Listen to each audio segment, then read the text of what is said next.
ഞാനിന്ന് വന്നിട്ടുള്ളത് ചക്കൻ്റെ ഐറ്റംസുമായിട്ടാണ്.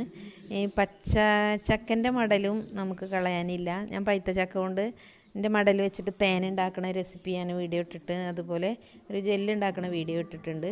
ഇനി പച്ചച്ചക്കൻ്റെ ആ ഒരു ചവണി ഉണ്ടല്ലോ, ഞങ്ങളിവിടെയൊക്കെ ചവണി എന്നാണ് പറയുക.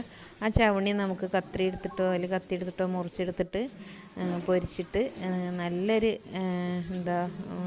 വിഭവം തന്നെ ആക്കിയിട്ട് കഴിക്കാം. മക്കൾക്കൊക്കെ കൊടുത്താൽ നല്ല ഇഷ്ടമാവും. അപ്പോൾ ഇതാണ് ഞാൻ ഇങ്ങനെയാണ് എടുത്തത്. ചക്കൻ്റെ ചവണി ഒക്കെ മുറിച്ചെടുത്ത് ഒരു പാത്രത്തിലേക്ക് മുറിച്ചെടുത്തു.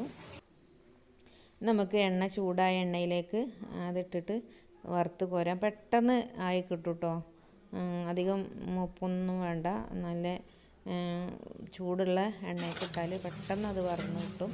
ഈ കടയിൽ നിന്നൊക്കെ ലേസ് വാങ്ങുന്നുണ്ടല്ലോ, പിന്നെ ഇർക്കിളി പോലത്തെ ലേസ് ഉണ്ടല്ലോ, ആ ലേസൊക്കെ വാങ്ങിക്കൊടുക്കണം മക്കൾക്ക്. ഇതേ രീതിയിൽ ചക്ക സീസണിലൊക്കെ ഉണ്ടാക്കി കൊടുത്താൽ അവർക്ക് കഴിക്കും ചെയ്യാൻ, നല്ലതുമാണ്, അവർക്ക് സന്തോഷമാവും. ഇപ്പോൾ എല്ലാവരും ഇപ്പോൾ ചക്കക്കാലമൊക്കെ കഴിഞ്ഞ് തുടങ്ങി. ഞങ്ങളെ വീട്ടിലുള്ള ചക്കൻ്റെ ചവണി ചെറുതാണ്, അപ്പോൾ ഞാൻ പൊരിച്ചിട്ടില്ലായിരുന്നു. അപ്പോൾ എനിക്ക് വലിയ ചവണിയുള്ള ചക്ക കിട്ടിയപ്പോൾ ഞാനിത് ഉണ്ടാക്കിയത്. അപ്പോൾ ഇതാ നല്ല പൊട്ടണ് ക്രിസ്പിയായിട്ട് കഴിക്കാൻ പറ്റും.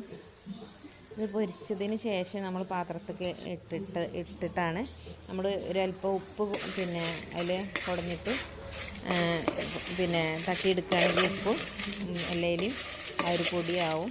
അത് നമ്മൾ കഴിക്കുകയാണെങ്കിൽ നല്ല ടേസ്റ്റാണ്. വേറെ ഒരു ഇതിൽ ചേർക്കണ്ട. അപ്പോൾ എല്ലാവരും ഒന്ന് ഉണ്ടാക്കി നോക്കുക. ചക്ക സീസണിൽ മക്കൾക്ക് ഇതേപോലെ ഒന്ന് ഉണ്ടാക്കി കൊടുക്കുക. അപ്പോൾ എൻ്റെ വീഡിയോ കണ്ട് ഇഷ്ടപ്പെട്ടാൽ സബ്സ്ക്രൈബ് ചെയ്യാത്തവർ സബ്സ്ക്രൈബ് ചെയ്യുക, ലൈക്ക് ചെയ്യുക, കമൻറ്റ് ചെയ്യുക.